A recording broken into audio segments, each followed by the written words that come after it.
It's Wednesday. It's 2 o'clock Eastern, 11 o'clock on the West Coast, and that means at FoxNews.com Freedom Watch. Welcome to this Strategy Room session. For the next hour, we will analyze what the government has done to, for, and with your freedom.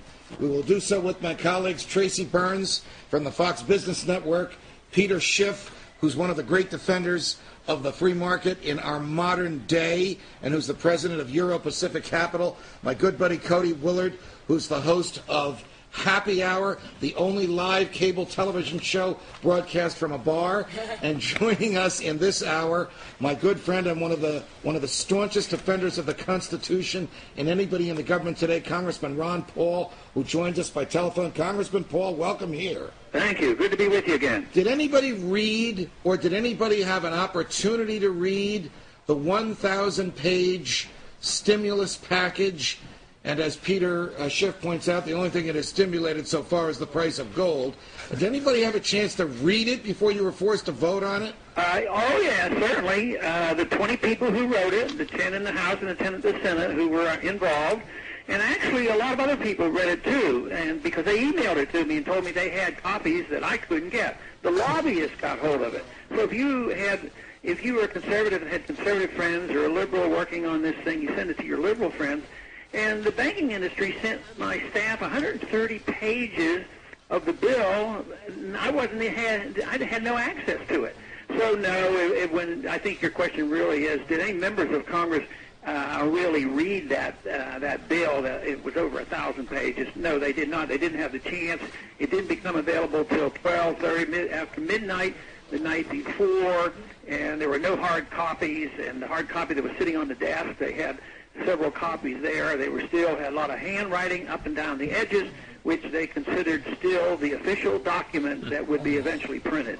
Before we get to Peter and Cody and Tracy, who I know want to interact with you as well, just on the mechanics, how does it come about that things can be put in there which were never articulated on the floor of the House or on the floor of the Senate, like $33 million for American Samoa to compensate for no minimum wage there? Little things that members of Congress wanted as favors to them or certain perceived constituencies, like retroactive caps on executive compensation for deals with banks that were already cut. How do those things physically become law? Well, if it gets in the conference report, it becomes law. The conference, which is the part that's very secretive, they used to never even have votes in the conference.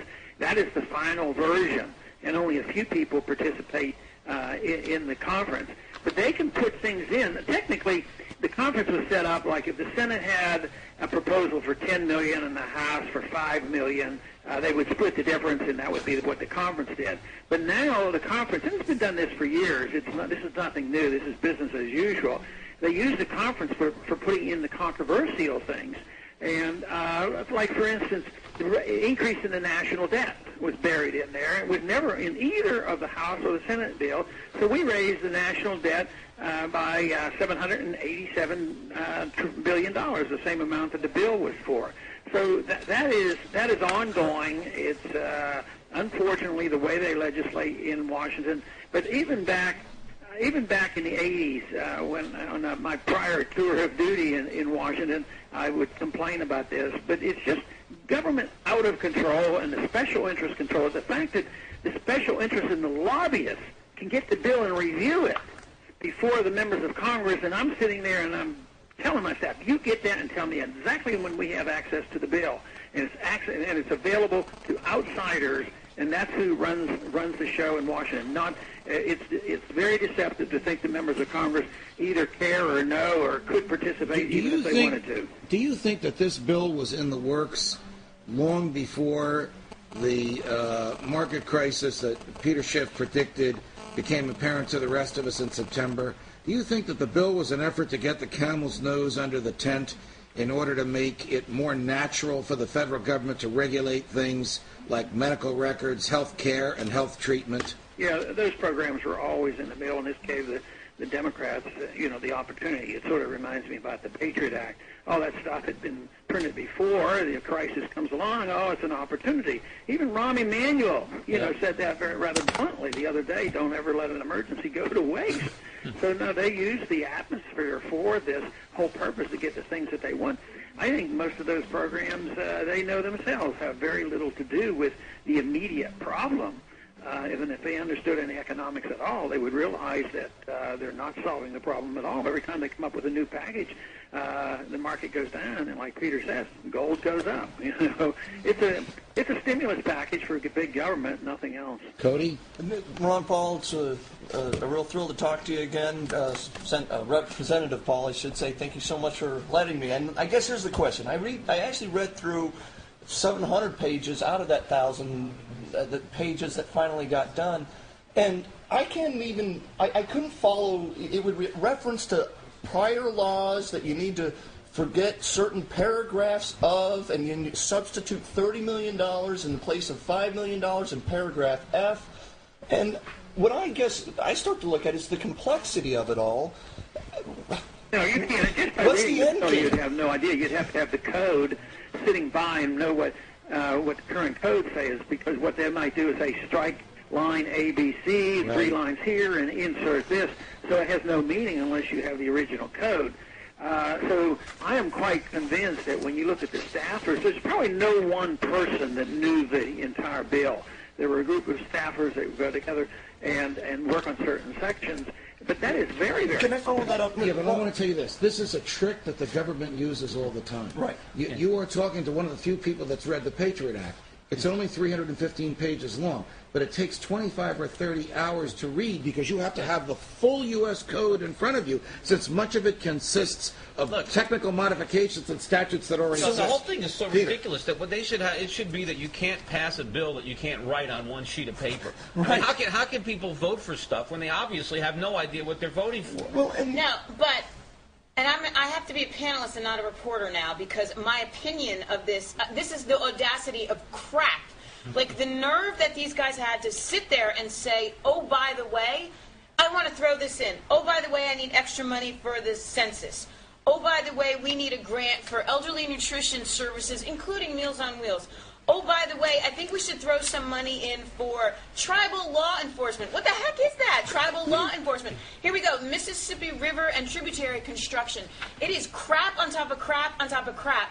And I will argue that this $787 billion crap is completely unnecessary.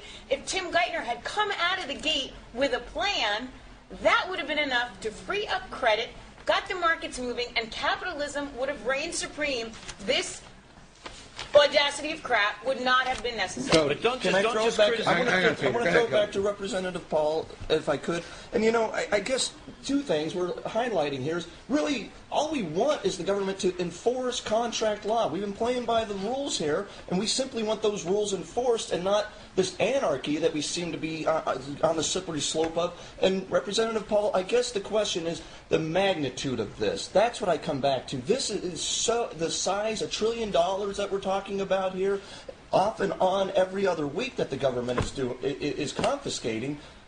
Have you ever seen anything like this? No, I mean, this is the biggest and the worst ever. Of course, we had the biggest bubble, and they feel panicked that they have to do something. But, in the middle of all this is some good news, because... Trey, is the good news, Congressman Paul? The good news is that they are going to collapse the dollar system, and they have to give up. You just can't pay bills by printing money. That comes to an end. So the empire will come to an end, and the domestic spending will come to an end, and we'll have to start over. The bad news is are we going to get something worse, or will we be able to salvage it and restore some confidence in our Constitution? That's really the only question. But this will end. They don't realize how quickly they're destroying the whole system. Right, The dollar system is what is at stake now. The financial system has been destroyed. The dollar system, people will still use dollars, but I don't think for a lot longer.